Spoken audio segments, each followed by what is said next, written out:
Salam, salam, outsider, le débrief commence maintenant. Manchester City l'emporte aujourd'hui 4-1 face à Liverpool. Franchement, on va être très sérieux. Les Citizens de Pep Guardiola sont en pleine forme en ce moment. Ils sont sur une série de 7 matchs, 7 victoires, toutes compétitions confondues, si je ne me trompe pas. Dans quelques jours, si je ne me trompe pas, ils vont aussi jouer face au Bayern. Ce Manchester City-là n'a peur de rien. Ils sont en forme au bon moment, quand il le faut. Et aujourd'hui, ils ont un joueur qui est juste sensationnel. Et on va commencer par lui, Jack Grealish. Franchement, le match qu'il a fait aujourd'hui, moi-même, j'ai été bluffé. Jack Grealish, cette saison, il est en train de monter en puissance. Mais là, il a atteint la vitesse de croisière. Il a atteint la vitesse de croisière le 1er avril et c'est même pas un poisson d'avril. On parle là de Jack Sparrow, je dis bien un pirate, un bandit qui était très très fort à Aston Villa. Un joueur, je dis bien, qu'on a tous admiré quand il était à Aston Villa. C'était lui qui tenait le jeu de cette équipe-là. Tous les ballons passés par Jack Grealish. C'était même, si je ne me trompe pas, un des joueurs qui touchait le plus de ballons en Première Ligue cette saison-là. Il est arrivé à Manchester City, ça a été compliqué. Il s'est attaqué à Almiron. Il l'a regretté, mais cette saison, franchement, sincèrement, il sort officiellement de la liste des tocards. Lui, il le mérite franchement. Pendant que des Trent Alexander-Arnold sont là-bas en train de danser avec Ferran Torres au sommet, je dis bien, de la liste du tocarisme, Jack Grealish, lui, il vient de sortir, tout comme Vinicius a eu l'occasion de sortir. Jack Grealish, il a de la vergogne, il a envie de performer et cette saison, franchement, il est en train de le faire. Il est excellent sur le terrain. Sur le côté gauche, Jack, à lui tout seul, il gère. À lui tout seul, il gère. Franchement, c'est sensationnel. À lui tout seul, il gère. C'est-à-dire que Jack n'a même pas de latéral, de latéraux. À un moment donné, quand même, à Manchester City, il y avait João Cancelo, il y avait Benjamin Mendy, il y avait Zinchenko, il y avait des gars qui étaient sur le côté gauche, des gars qui montaient, qui centraient, qui apportaient quelque chose. Aujourd'hui, Jack, il n'a même pas cela quand même. Il n'a même pas ce soutien-là. Et même malgré ça, il réussit à avoir le volume de jeu qu'il faut. Pourquoi? Parce que dans ce match-là, il nous l'a montré. Mais il y a un retour qu'il fait, si je ne me trompe pas, sur Mohamed Salah et dans l'action qui suit, c'est lui qui fait la passe décisive à Alvarez. Tu as un Jack Grealish qui est quand même déterminé au support de son équipe, mais tu as un Jack Grealish qui est aussi fin tactiquement pour faire la différence. Constamment là à coller, je dis bien, le côté gauche, à attendre le ballon là-bas. Quand le ballon arrive, tu sais qu'il a la technique pour rentrer pied droit, essayer de frapper. Alisson a fait un très bel arrêt aujourd'hui, ça aurait pu rentrer, mais au-delà de cela, il peut aussi combiner, comme il l'a fait sur son but avec Kevin De Bruyne, rentrer et puis finir. Franchement, Jack Grealish, sensationnel. Sensationnel, top performance de sa part.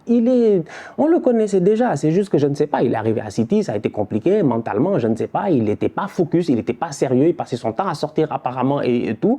Mais là, ces derniers temps, je sens qu'il est intouchable, il est indéboulonnable. Il joue tous les matchs et il joue très bien. Même quand il ne fait pas de passe décisive ou de but, j'ai eu l'occasion de le dire ici, Jack Grealish fait son match. Je vous dis, incroyable, sincèrement, bravo. Top performance de sa part. Liverpool s'est fait bouffer aujourd'hui dans tous les compartiments de jeu et le problème il est là, c'est que défensivement parlant, cette équipe-là elle est beaucoup trop faible. Franchement elle est beaucoup trop faible. Alisson c'est un bon gardien de but qui en plus de cela est en train de faire une saison à mon humble avis quand même relativement correcte. Cependant Alisson aujourd'hui est un gardien qui encaisse beaucoup trop de tirs. C'est pas normal que Liverpool ait un gardien qui encaisse autant de tirs que des équipes qui se battent pour la relégation. Ça montre à quel point cette défense-là n'est pas au niveau. D'un autre côté, tu regardes aujourd'hui Van Dijk. Quand tu parles de Van Dijk, on dirait il y en a ça les a touchés. Mais Van Dijk, il est nul, faut pas nous fatiguer, franchement. À un moment donné, il faut dire les choses telles qu'elles sont. Van Dijk, pendant des années et des années, il nous a quand même bluffé. Ok, Van Dijk a failli gagner le Ballon d'Or ici, on est d'accord. Cependant, je me pose des questions à savoir, est-ce que c'était pas quand même ses coéquipiers autour qui faisaient que Van Dijk était dans un style propre, tranquille, il reculait, il était là, c'était truc, il faisait pas de tacle. Van Dijk, vraiment, c'est propre, machin, tout ça, etc. Je ne sais pas, en fait, Van Dijk, il est passé par où? Permettez-moi, je dis bien, d'être là à délirer, si vous voulez, c'est mon problème, parce qu'à un moment donné, moi, Van Dijk, il commence à m'énerver. Parce que Van Dijk, franchement, on a des espoirs en lui. On a des espoirs en lui, quand même, franchement. Il est encore, normalement, un défenseur, c'est dans ces années-là qu'il devient de plus en plus fort. Lui, il devient de plus en plus nul. Tu comprends pas? Tu comprends pas. Aujourd'hui, tu regardes sa défense et c'est pas normal. Si je ne me trompe pas, il y a un but où, je pense, je sais même plus c'est qui a marqué, je pense que c'est Gundogan ou je sais même plus c'est qui a marqué, mais Alvarez, il rate son contrôle. Mais quand Alvarez, il rate son contrôle, à ce moment-là, quand même, mais s'il vous plaît, quand même, il y a 3 jours de Liverpool, quelqu'un doit sortir. Si c'est pas Henderson, ça doit être Fabinho. Mais eux tous, leur niveau, il a baissé. Van Dijk, son niveau a baissé. Fabinho, son niveau a baissé. C'est quand même grave parce qu'à un moment donné, à Liverpool, tu pouvais te permettre d'avoir avoir Fabinho, Matip, Van Dijk, les latéraux, ils poussaient et il y avait l'intensité qu'il fallait. Il y avait des Sadio Mané sur le terrain et tout. Aujourd'hui, à Liverpool, tu regardes, il y a zéro intensité. Ils s'en sortent pas, ils s'en sortent pas. En première mi-temps, ils ont réussi, je dis bien sûr, une séquence, tac, tac, tac, tac, tac, à sortir le ballon. Mohamed Salah vient claquer son but. Mais mis à part ça, si tu regardes, dans l'intensité, il y a quelque chose qui manque. Cette équipe-là, à mon humble avis, je suis désolé, elle est beaucoup trop faible. Le chantier est énorme. Le chantier, je dis bien, il est énorme au niveau de Liverpool. Que dire de Trent Alexander-Arnold? Mais Klopp, à un moment donné, il se fout de qui? Mais Klopp, lui aussi, il faut lui parler. Pourquoi Trent joue encore latéral droit? Je veux comprendre. Que fait Trent au poste de latéral droit? Trent, franchement, Trent, nous tous on sait. Mais franchement, il n'y a que Klopp, je pense qu'il ne sait pas que Trent doit jouer au milieu de terrain. Trent, je m'en fous, mets-le dans un milieu à 3. Fais un milieu Henderson, Fabinho, Trent. On va voir. Et c'est seulement, on va voir, franchement, s'il te plaît. Je ne sais pas si c'est parce que... C'était qui la doublure de Trent? Ils n'avaient pas acheté un boy écossais, là, Ramsey, ou... Il y a un boy là qui doit être là. Je ne sais pas s'il est blessé ou quoi que ce soit, mais là, il faut... C'est pas possible. Mais Trent est le latéral droit le plus nul que j'ai vu dans ma vie. Et pourtant, offensivement, on sait tout ce qu'il est capable de faire. Coup franc, frappe, centre en mouvement, centre à l'arrêt, machin, tout ce que tu veux, passe en profondeur. Tout ça, il sait faire. Aujourd'hui même, il nous l'a montré dans le match. Ouverture pour Jota. Mais ce tocard-là, mais quand même les gars, même Sergi Roberto, mais dans les années les plus nulles de Sergi Roberto même, quand même, on n'avait pas ça. Même Sergi Roberto n'était pas aussi nul que ça, quand même, c'est pas possible. Trent, des fois, il part, il monte, il oublie que lui, il doit défendre. Trent, il s'en fout. Il fait toujours les mêmes erreurs. Chaque match. Depuis 2 ans. Mais Trent... Non, Klopp, il se fout déjà. Klopp, il fait exprès. Moi, je pense que Klopp, il fait exprès. Mais il joue à 3 derrière, je ne sais pas. Je suis choqué, franchement. Vous avez vu le match de Trent? Non, mais c'est grave, parce que moi, c'est un boy que j'adore, quoi. Franchement, moi, j'adore Trent. Franchement, j'adore Trent. Je trouve que c'est un joueur qui est pertinent. Mais fais-le jouer milieu droit, avec un latéral derrière lui, je ne sais pas. Fais-le jouer milieu de terrain, avec un rôle un peu plus défensif, mais en lui donnant une certaine liberté, je ne sais pas. Mais là, il n'est vraiment pas dans les bonnes conditions pour pouvoir performer. Ce n'est pas un latéral, ce n'est plus un latéral. Voilà.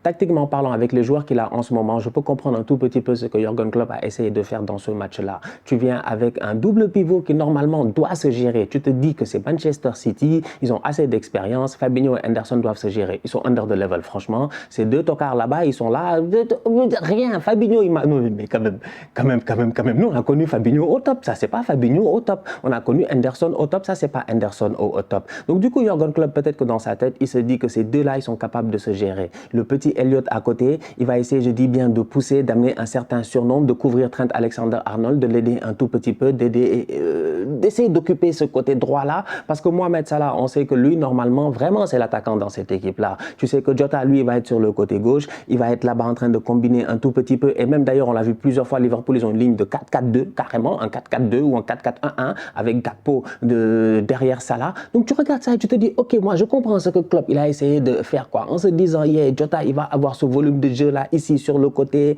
Robertson va de temps en temps monter, essayer d'amener un certain surnombre, Mohamed Salah va fixer normalement les défenseurs ou le défenseur, parce qu'à Manchester City, tu sais, Pep, il n'en a rien à faire, lui, il a juste un gars, il joue en, comme j'ai dit, en 2-3 ou en 3-2, donc il y a juste un gars d'habitude qui a un rôle tranquille, il doit se poser, donc il se dit peut-être Salah va fixer Akanji, tout ça et tout. Donc, dans ta tête, tu te dis, donc il y a un élément qui est principal, c'est Gakpo. C'est Gakpo qui devient un élément principal dans ce match-là. C'est Gakpo qui redescend en fait. C'est Gakpo qui redescend. Salah reste en pointe. Elliott, il vient, je dis bien, soutenir. Jota, il vient pousser sur le côté gauche. Mais normalement, tu as un Gakpo qui doit avoir un rôle, je ne sais pas, de bandit, un rôle de... Je ne sais pas, un rôle à la Bobby Firmino dans le temps. Il doit être capable de dézonner, de combiner, de créer ce creux-là, de créer cet espace-là pour que quelqu'un vienne s'engouffrer. Si tu regardes l'action où Liverpool est dangereuse, ce n'est pas ça qui se crée. C'est Manchester City qui est en surnombre offensif, je dis bien sûr un pressing, il y a un long ballon, il y a une infériorité, boum, les gars en profitent. Mais dans le jeu en tant que tel, tu ne vois pas ça. Alors qu'au niveau de Manchester City, ils sont là, ils combinent, je dis, dans la défense de Liverpool pendant des secondes et des secondes, il n'y a personne qui sort sur eux. Donc du coup, tu sens vraiment qu'il y a un paradoxe. Aujourd'hui, je peux comprendre ce que Klopp a essayé de faire, mais malheureusement, son équipe est under the level.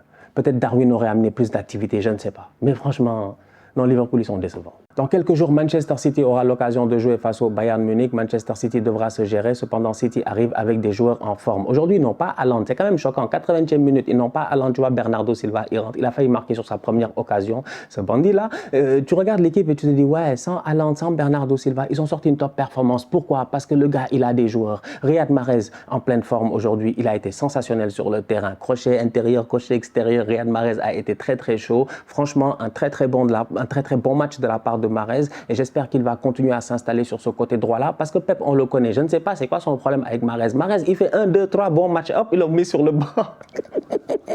Il n'a aucune pitié avec Riyad Mahrez, franchement. Mais là, Mahrez, il doit le laisser jouer. Surtout que Phil Foden n'est pas là parce que si je ne me trompe pas, il a eu une appendicite, un truc comme ça. Donc du coup, là, il est un peu out pour quelques moments. Jack Grealish, il est en pleine forme. Que dire de Kevin De Bruyne? 6, 8, 10, 9, 7, 1, 2, 3, 4, 5. Il a fait tous les postes, je dis bien, sauf gardien de but. Il est trop fort. Il est trop fort, franchement. Moi, j'ai vu les matchs durant la trêve internationale avec la Belgique de Tedesco, là. J'ai dit, ah ouais, les Belges, là, maintenant, ok, ça va. Il faut régler quand même quelques petits problèmes défensifs parce que de temps en temps, voilà, il y a moyen. Thibaut Courtois n'était pas là. Mais quand même, si tu regardes bien, je me dis, ok, c'est une équipe de Belgique qui joue au football. Ça fait plaisir à voir. Kevin De Bruyne a été très bon. Aujourd'hui, encore, il est très, très bon. Ces temps-ci, il est excellent. KDB est de retour. Sincèrement, vous-même, vous savez, on a fait toutes les éloges ici de Kevin De Bruyne. L'homme qui fait les... comment on appelle? L'homme qui trace les lignes imaginaires. Non, il est incroyable, franchement. Les passes, il s'intercale entre les lignes. Que dire de Gundogan? C'est-à-dire que tu as une connexion. Manchester City, en fait, c'est difficile de les battre, quoi. Pour battre Manchester City, il faut avoir de bons joueurs, il faut avoir des joueurs en forme et en confiance. Mais en plus de cela, je dis bien, il faut être très, très intelligent. Et l'intelligence dans le football, franchement, qu'on le veuille ou non, c'est très, très important. Aujourd'hui, Gundogan, il le montre encore une fois. Franchement, des gars qui sont là, ils sont juste too smart.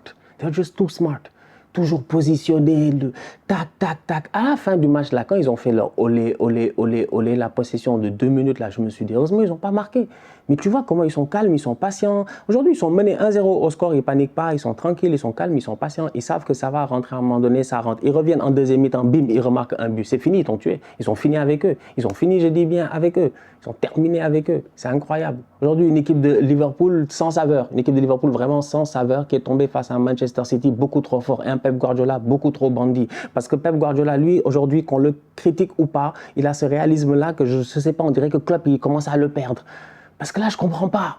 Il y a beaucoup trop de lacunes au niveau de Liverpool. On va voir ce que ça va donner d'ici la fin de la saison. Mais la marche pour la Ligue des Champions commence à devenir de plus en plus grande quand même. Peut-être que Luis Diaz va ramener quelque chose. On va voir. Mais au niveau de Pep Guardiola, lui, c'est un bandit. Il n'a aucun problème. Il est tranquille, il est posé. Mais des fraises dans les tchèps. Il n'a pas de Haaland. On pensait que ouais, Haaland, c'était lui, c'était le char de combat, c'était, je dis bien, la mitraillette, etc. et tout. Alors qu'en réalité, Pep, il arrive au combat. Nous, on a tous des machettes. Lui, là, je dis bien, un Glock tranquille posé sur le banc. Julian Alvarez, top performance de sa part. Que veux-tu?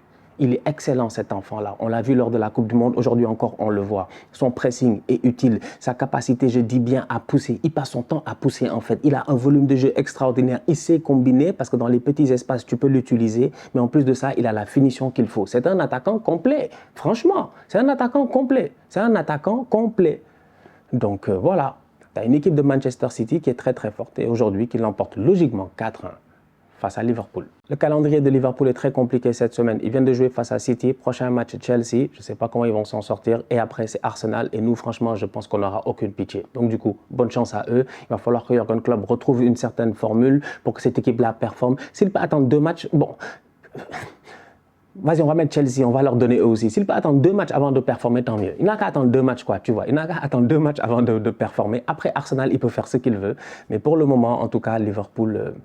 ce retour de trêve internationale, malheureusement, n'est pas à la hauteur des attentes qu'on avait. La famille, on se capte très bientôt pour un nouveau débrief. D'ici là, on continue à liker, on continue à partager, on s'abonne, on est ensemble, on reste en santé. C'est le plus important. Tous outsiders.